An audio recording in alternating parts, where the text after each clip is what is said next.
ভগবান শ্রীকৃষ্ণ যখন দ্বাপর যুগের অবতার সমাপ্ত করে গোলকে ফিরে আসেন, তখন তিনি রাধারানীর সম্মুখীন হন। তখন রাধারানী ভগবান শ্রীকৃষ্ণকে বলেন, কেমন আছো দ্বারিকাধীশ?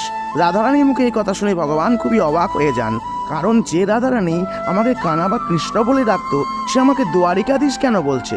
তখন রাধারানী বলেন, তুমি যদি একটি সত্যি কথা শুনতে চাও তাহলে বলতে পারি। তখন ভগবান সে কথা শুনতে চান। তখন রাধারানী বলেন, ভেবে দেখেছো কি দাপর যুগের শেষে তুমি কিভাবে পাল্টে গিয়েছো?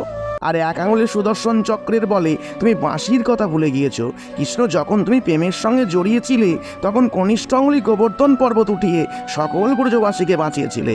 আর প্রেমের থেকে আলাদা হওয়ার পর ওই আঙুলি সুদর্শন চক্রে উঠিয়ে বিনাশের কাছে এসেছে। এই পৃথিবীতে গিয়ে দেখো, তোমার দ্বারিকা ছবি কোথাও খুঁজে পাবে না, কিন্তু প্রতি মন্দিরে বাড়িতে তোমার সঙ্গে আমার ছবি এবং বিগ্রহই খুঁজে পাবে। সকল লোক গীতার জ্ঞান ও মহত্বের কথা বলে, কিন্তু তোমার সকল ভক্ত প্রেমে পড়া শ্রীকৃষ্ণকেই